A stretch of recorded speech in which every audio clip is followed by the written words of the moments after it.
Hey guys, I'm back for another video and welcome to Hypixel SkyBlock for yet another tutorial. A long-awaited one.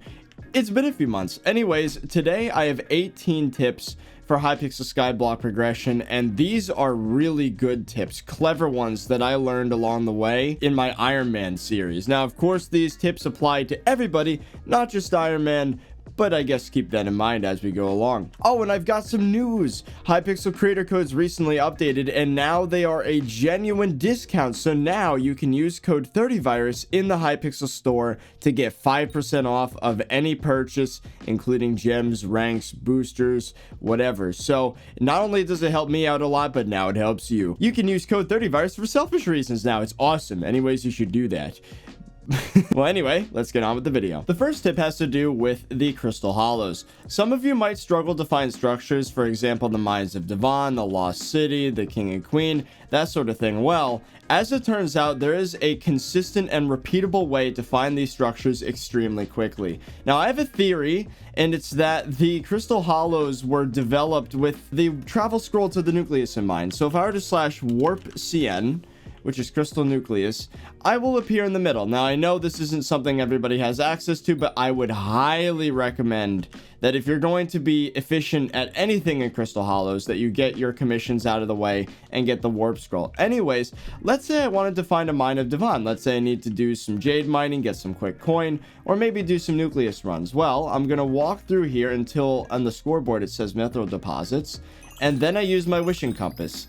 Now, it shows that I actually have a Mine of Devon in that direction. Now, the reason why this is more consistent and repeatable than just using a wishing compass in general is because some lobbies don't get some of these structures. Actually, I would say probably half of the lobbies don't even have Mines of Devon. But there you go. Boom, right away, I'm in the Mines of Devon. So let's say that was a fluke.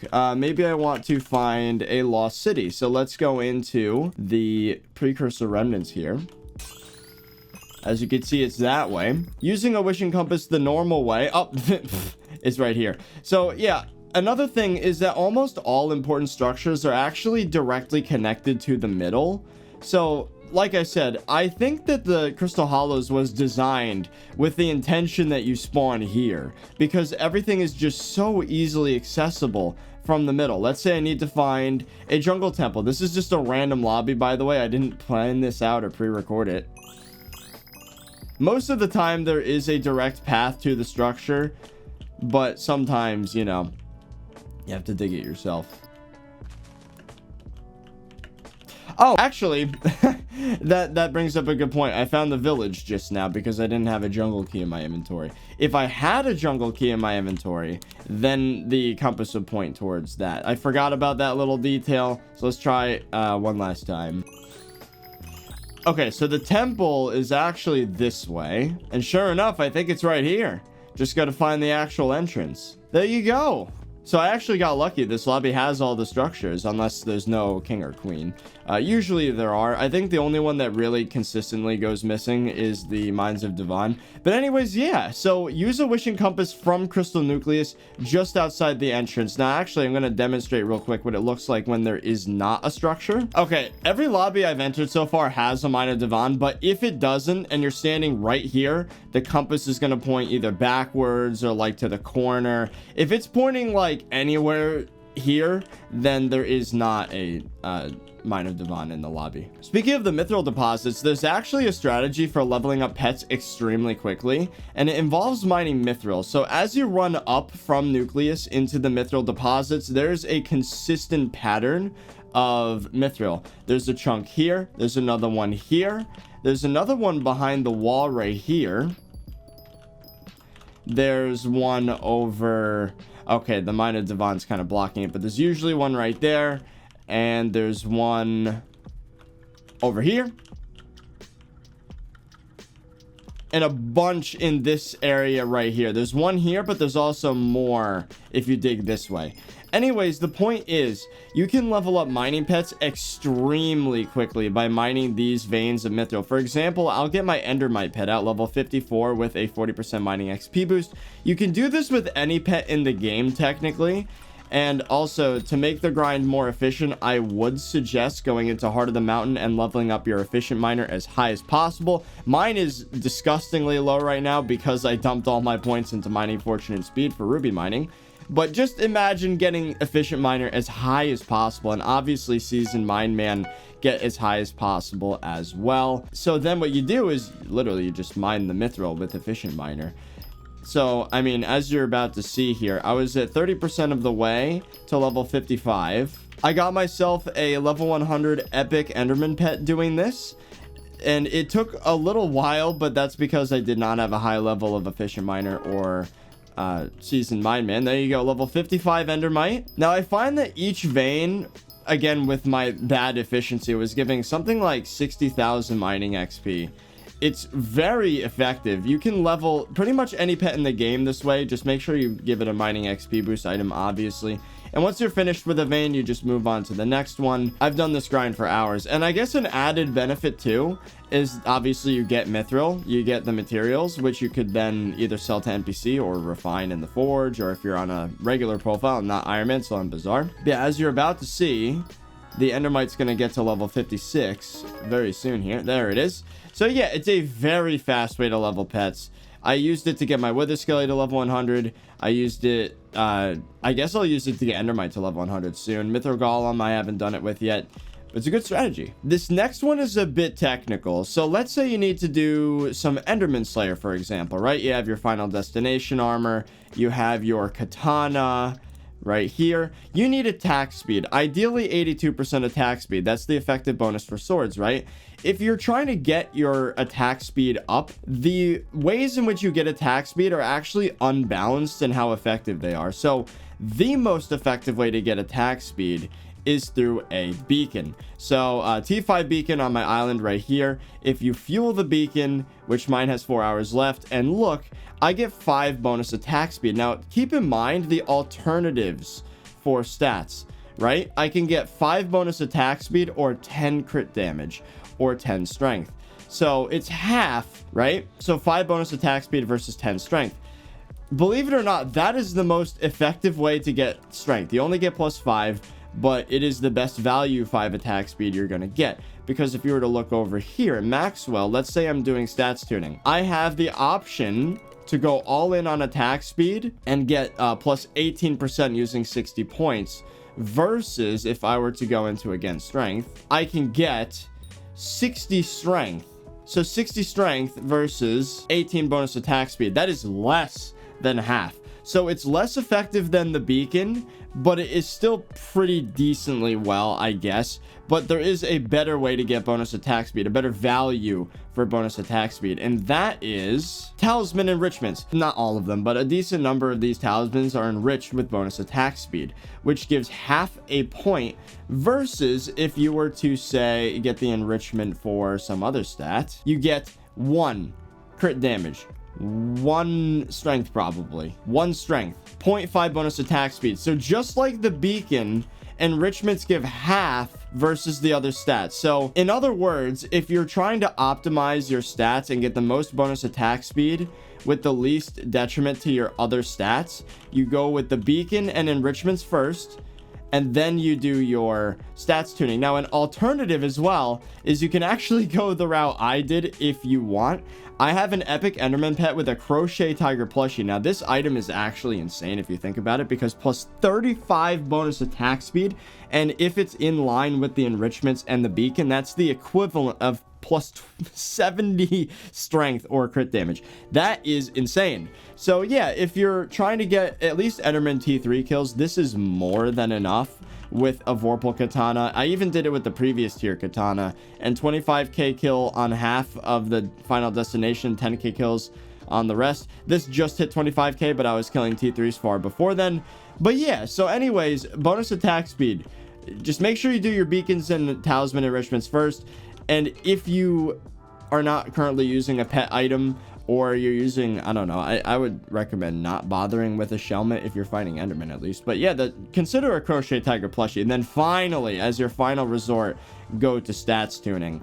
Because then you can put more points into some other stat and have, you know, an easier time killing the mobs. Here's a simple one that a lot of people probably already know, but just in case you don't, fishing speed is halved if you are not underneath the sky. You want to make sure that the sky is directly above you. I believe leaves don't count as an opaque block, but anyway, your speed is halved when underneath a structure. This was recently confirmed by the admins in the description for the Ammonite pet, which obviously, for those that have been playing the game already know this. Ammonite pet has an ability that offsets that speed reduction from being, quote, underground or underneath a block. So if you're gonna mine underground, let's say you need to get worm membranes, make sure you're using an Ammonite. Otherwise, then just stay, you know, facing the sky. I guess if you have Ammonite pet and level 100, then you don't need to worry about this. This is a strategy that a lot of sweats use when they're either barn fishing or I guess just normal fishing for XP.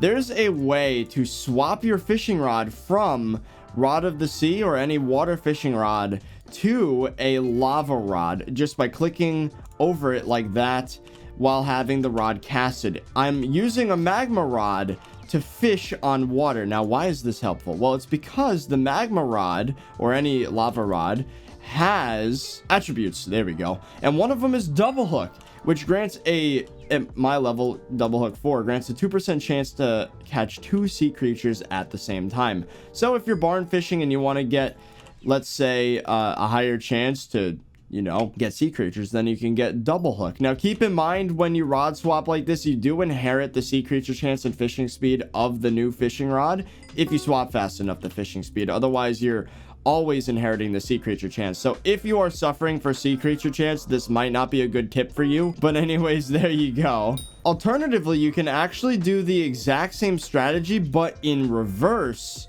on the, or when lava fishing. So I'm going to demonstrate it on the Crimson Isles, but of course this also works with magma fishing in the Crystal Hollows, if again worm fishing for membranes. So here's a cool little thing. Let's cast with the magma rod and then swap to Rod of the Sea. So now I inherit the sea creature chance of the Rod of the Sea as well as the fishing speed if I swap fast enough. As you can see, I am catching stuff with a Rod of the Sea. There you go. Got myself a Mugma. There's an interesting bug in the game where you can actually level expertise on a fishing rod by using a different fishing rod. So the way this works is that expertise applies to the fishing rod all the way on the left side. So I spawned a sea creature there, as you can see. I actually don't have expertise on that fishing rod. So we're going to keep note of the expertise. Okay, 14139. Kill with Spirit Scepter. See? Just went up by 1. So I didn't even kill the mob with the Rod of the Sea. I killed it with a Spirit Scepter. And just because the Rod of the Sea was the leftmost in my hotbar, that's what got the expertise. So you could abuse this to level up expertise on a fishing rod that's bad by just leaving it in the first slot. Let's say I put expertise on this magma rod.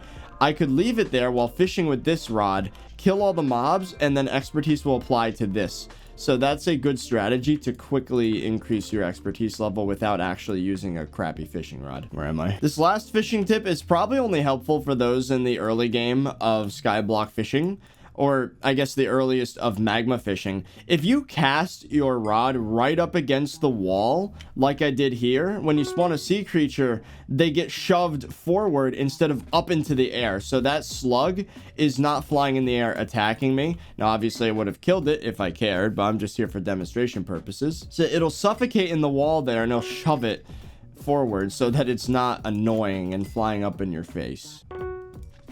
See, just did it a second time. Oh, actually, I do have one more tip. This one makes a lot of sense if you think about it. When you're lava fishing, you're only fishing up lava sea creatures and, I guess, magma fish, treasure. You're not actually getting any raw fish, which is a problem because the best bait in the game by far is fish bait, which is crafted with, I believe it's 2 fish and a salmon. So the issue here is that you're not getting any fish back when you're using it up. Now, obviously, this isn't a problem if you're on a normal profile, just buy more fish. But if you're on an Iron Man, you need to preserve as much raw fish as possible. I would suggest you do this by daily buying fish from the merchant over here, because, you know, this will just grant you a whole bunch of fish bait. Whenever you collect your minions on the private island, don't automatically compact and enchant everything. Just keep whatever raw fish you obtain. And if it becomes a really big problem and you just have very, very short supply of fish, let's say you've been trying to get double hook 10, fishing speed 10 on a inferno rod or hellfire rod, whatever, and you've been doing so much fishing that you're just completely out of raw fish, you could again double, or you could NPC buy, but then instead of getting fish bait, you can make yourself spooky bait, which requires one fish and one pumpkin. Now obviously I could farm for that one pumpkin, but demonstration. So one fish instead of two makes spooky bait, which isn't as good as fish bait. It's 25 fishing speed versus 45, but it's still good. It's better than nothing. I'll obviously make sure you're taking advantage of tonics as well. I mean, if you're not using a tonic, then you should be doing that before you worry about running out of fish. But yeah, spooky bait works independently of spooky festival or night. It still works any other time of the skyblock year, so it's very helpful if you're just running completely like dry on fish. This one's a classic. If there's a double powder running and you're about to do some powder grinding, which essentially is just digging out a bunch of hardstone, waiting for a chest to appear, and then you do the puzzle, whatever, hope you get a whole bunch of powder. You obviously want to do this during double powder because you'll get a whole bunch of, see, that would be like 500 powder almost. But on top of that, if you get double powder and intend on powder grinding, do it with a jungle pickaxe in the jungle biome, because you're going to get a ton of sludge juice this way incidentally. So not only are you going to be powder grinding, not only are you going to be finding ores if you choose to mine them, which, you know, whatever, but you're also going to be collecting sludge juice, which again, if you're on Iron Man, this is something you're going to need a ton of, and it's so annoying to manually grind otherwise. But I guess you could just ignore that if you're a regular player, or maybe you could still do it and then sell the sludge juice for a little bit of extra profit. So as opposed to those chests that I just exposed while, quote, powder grinding, there are chests that are always there. They're permanent chests. They're for everybody. I think the best example is the 2 chests at the end of a jungle temple run. Those chests are there for everybody and can be opened by everybody individually. Same with structures like this one. There's, I'm pretty sure, a chest somewhere down here. No, it's not down here, but there's one somewhere. Here we go. This chest is accessible by everybody. So I could find this chest, I could look at the coordinates, send those coordinates to the rest of the lobby. Everybody can come by and open the chest. Now, why does that matter? Well, the loot is consistent as well. Every person who opens that chest is going to get the exact amount of mithril and gemstone powder, rough amethyst gemstones, and this oil barrel. Now, this is crazy because sometimes, very rarely, you will find a flawless gemstone or robot parts in chests. This is huge. There's a community known as Iron Man Sweats that does this. They have a Discord. You can go and join that if you like. Not officially endorsing them. It's just a resource I know of. But yeah, so that's a thing. So let's say I'm running around. I find this chest. Oh my god, there's a robot part in it. I could tell everybody. I could get people to warp in. They could pick up that part. There was no part. But let's say you get a 6,000 mithril powder drop. Maybe people are going to want that, especially during double powder. So yeah, chest locations and their loot is consistent for everybody in pre-generated structures, not the ones that you just dig up yourself. So I guess keep note of that. If you see people talking about it in chats, maybe you're doing bingo and you need to do a nucleus run, because that's one of the tasks sometimes, which is awful. That's one of the only ways to get the robot parts in a reasonable amount of time, is by communicating with other people and getting warped into a lobby or seeing someone randomly shout one out in chat. And you should do that, by the way. If you find a robot part or flawless gemstone, tell your lobby about it. Maybe say it on Discord. I don't know. There was actually a pet added to the game recently that's super helpful for all sorts of things, including if you want to get hardstone quickly, and that is the snail pet. This is a pet that gives you essentially mining fortune on blocks that are not affected by mining fortune, like hardstone, or I believe endstone, gravel, worth noting that gravel has mining fortune on it, and stone, that sort of thing, right? So blocks that are not affected by mining fortune, or a few that are for some reason, I'd look up on the wiki, honestly. The snail pet essentially converts your excess speed into that pseudo mining fortune. So I actually have a setup for this. I use an obsidian chestplate, rancher boots. I guess any other armor pieces that give you speed, you can do this as well. Young dragon leggings, I guess, would work. But I can't because I'm wearing that. But just imagine I'm going all in on speed.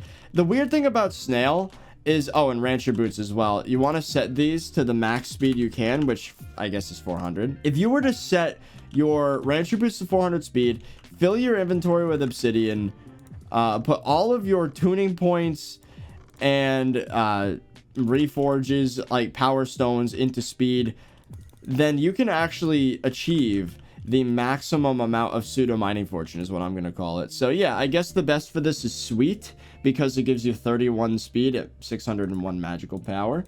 And then I can put all my tuning points into speed. And of course you can get the snail to level 100. Mine's level 85, whatever. I could fill my inventory with obsidian. I actually don't have that much obsidian, so again, just imagine maximum speed on leggings and helmet, which I would assume is young dragon. I could be wrong about that. Shadow assassin might give more speed. Doesn't look like it. No. Okay, it's probably young dragon armor then for the remaining two pieces. So imagine a full inventory of obby, and then get yourself a shovel. Unfortunately, there is not a shovel with high fortune. If you're gonna do that on sand or red sand or mycelium, obviously, or if you're in the crystal hollows, then you can use whatever mining tool you want on hardstone. And rogue sword also works on this. It's annoying to do, but obviously it'll work. So for example, right now, if I were to go into the snail pit, it actually tells you I'm getting 277.5 pseudo mining fortune. I believe the maximum is 400. It could be 300. I'm not 100% certain, but what I do know is that speeds that would be over the speed cap do contribute more to snail. So try to get the most speed you possibly can for the most efficiency with snail pet. And obviously, if you were to be doing it for hardstone collection, you want your mold to be maxed out. Maybe have a Scathapet legendary, which unfortunately conflicts with the mole perk, so it doesn't quite work as it's supposed to, but that'll probably get fixed at some point. But yeah, if you're struggling with the dungeon hub races, there's actually a way to cheese it, which is quite funny. So what you could do is, let's say, oh, my time is too bad, I'm not going to be able to finish the race in time, whatever. You could chuck a pearl in the air, cancel the race, step on the pressure plate again, and then once the pearl lands... Did they fix that? I was about to show you the pearl cheese in the dungeon hub races, but unfortunately, it appears that they fixed it. I think they fixed it because when the pearl lands, it tells you you can't use ender pearls in the race. I believe previously it would do that when you threw the pearl. So that strategy is dead. You can't pearl cheese anymore, unless I'm being extremely stupid, which is possible.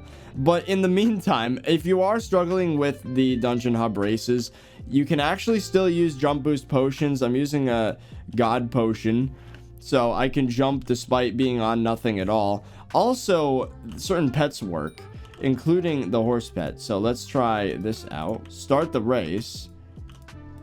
Then I can get on the horse and use that to jump extremely high. So even though pearl cheesing might be gone, unless I'm extremely stupid, which is possible, you could still get around fairly easily by using a high level horse pet with a saddle on it, or a jump boost potion, or both. So with the Crimson Isle update, we got a bunch of Kudra armor sets: Aurora, Terror, Fervor, and Crimson, I believe. And then there's a fifth one. I don't remember what it's called. Anyways, there's a way to actually fix the attributes after you've added your recoms, your hot potato bucks, your fumings, your gemstones, enchantments, whatever.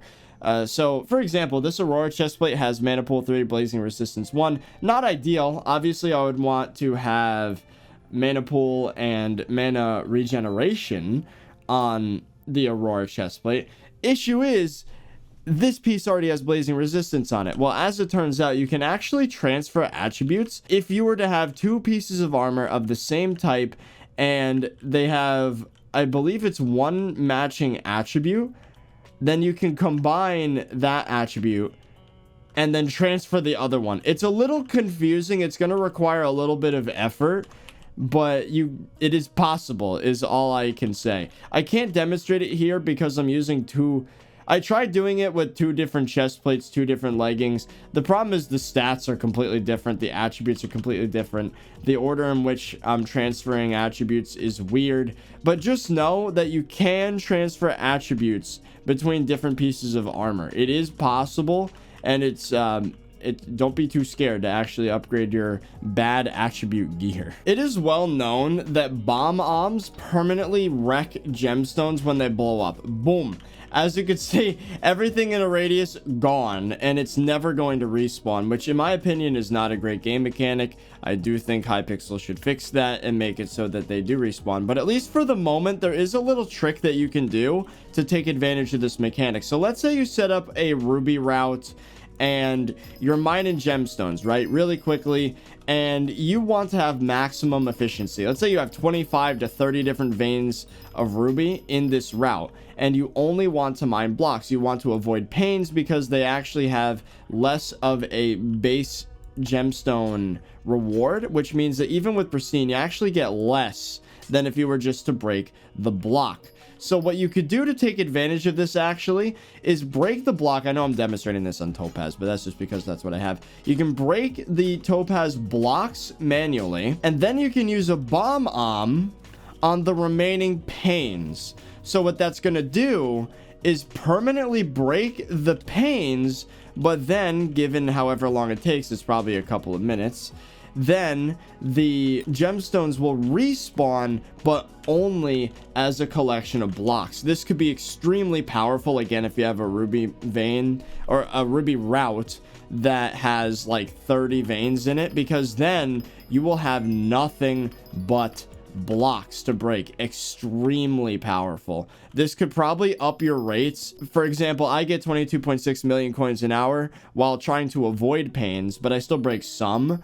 If I were to upgrade to a larger ruby route and only be breaking panes, I could probably up it to 25 to 27 million coins an hour. Very worthwhile. I guess it's also worth noting you can take advantage of this trick to clear out a route, because it does take a lot of digging to make a ruby route. So maybe what you could do is dig out whatever blocks you want to respawn, use a bomb, it blows up a radius, repeat for every single vein, and you'll have a nice cleared out ruby route. And then of course put cobblestone underneath so that you can still walk around. And that leads me into my last mining suggestion. It is quite a good one. I have some footage of extremely sweaty ruby mining. As you can see in this past footage here, I was doing my ruby mining route. This is what you should be doing with ruby routes, except you probably should ignore the panes. This is me trying to demonstrate how to do it. I was also very distracted watching YouTube videos as I did this. As you can see, a fully mined out ruby route is a whole area that's been blown up or otherwise dug out, cobblestone platforms underneath. Aspect of the Void with Ether Warp Conduit is awesome, especially with a mod that shows you which block you're going to appear on top of so that you can precisely teleport from one vein to the next. What I'm doing, I would say, is maybe 75% of the way to max level ruby mining. So there's still definitely some room for improvement here, but this is the general idea, is that you have every single spot in your ruby route with cobblestone underneath, and you leave topaz as well. Now the reason for that is that topaz has the same effective speed cap as ruby does during a mining speed boost. I'm actually repairing some of the platform here as I'm recording this clip. I must have been very distracted. See, there's the speed boost, and I'm able to break ruby at the same speed as topaz. So this is another really good suggestion. It's super effective, because now what you could do because of this, right? Ruby and topaz have the same soft cap during mining speed boost if your mining speed is high enough. It's 4 ticks. So what you do is you mine topaz during mining speed boost and then ruby otherwise. If you want to maintain a small ruby route, a secretive one that is not exposed to the public yet, then this is how you maintain getting good rates in a small ruby route, is you compensate by adding topaz, only during mining speed boost. The final suggestion has to do with bingo, which unfortunately is not active right now, but I would suggest that if you're gonna run bingo, which I suggest you do, they're going to make it much more worthwhile in future updates, according to some people I've been talking to. And there's actually the extreme bingo happening very soon, in about 2 weeks as of recording this video.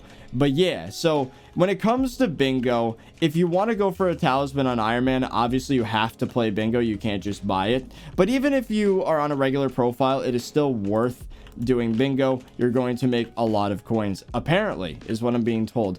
But anyway, you should probably dump all of your bingo points straight into upgrading your bingo rank before you buy anything else. I could be proven wrong by this when they update bingo. Perhaps they will release items that make progression easier, but the goal should be to dump all of your bingo points into making future bingos easier. That should be your only goal until you have maximum efficiency bingo. And the reason why I'm saying that is because once you have maximum efficiency, at least for now, you get a super compactor, a personal compactor talisman, which means you can go to the end, you can kill the enderman, get the full set bonus, get 500,000 coins from the endermites, spend those coins on a stonk, get yourself rock pets, 14 million coins worth of rock pets you can get using the suggestion from my fastest progression guide in skyblock video on bingo. You can make a ton of coins, which will help either progress your bingo profile, or I would say more likely, you use the transfer system to give yourself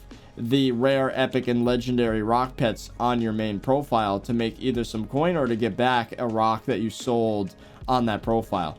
But yeah, you should definitely put all of your points first into bingo rank or any items that make future bingos faster. And there's also a few cheeses to make bingo easier. For example, you can find yourself in a splash. There are some guilds that do splashes for bingo, which means max potions essentially for like an hour or two. Super helpful if you need to get to one-shot enderman, but you don't really need them once you get to bingo rank like 3. Because then you can get Elixir, whatever his name is, who stands right here, the cat NPC. He will splash you with a pretty decent, quote, god splash, which you can use to survive in places like the end. It's very helpful. Unfortunately, it doesn't give haste 3 at the moment, but I think bingo rank 4 probably will give haste 3. A few quick ones, actually, a few quick suggestions. If you're doing bingo and you need to hit 40 sea creature chance for that task, you can actually just get an angler 5 rod, which costs nothing. And then you could just visit an island that has the beacon activated for sea creature chance. That's a little broken.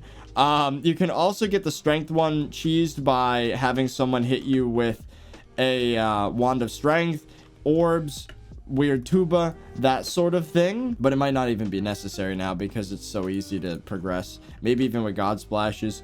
Anyways, and pet collector you can cheese pretty easily. If you count bingo pet, you buy a bee, you go to Grandma Wolf and get that talisman from the spider's den. If Diana's mare, you can actually get a griffin. Enderman pets are fairly rare, but common enough that if you're desperate enough to get the task done, you can kill Enderman for that pet. But anyways, that is it for 18 tips for progression in Hypixel SkyBlock. Whew! This is a 54-minute long recording. Holy. Well, anyways, I hope you guys liked it. Please be sure to use code ThirtyVirus. It helps me out a lot, and now it helps you. I'm giving a 5% discount, so hell yeah, it did. Well, anyways, I guess that's it. So I hope you guys enjoyed, and I'll see you guys later.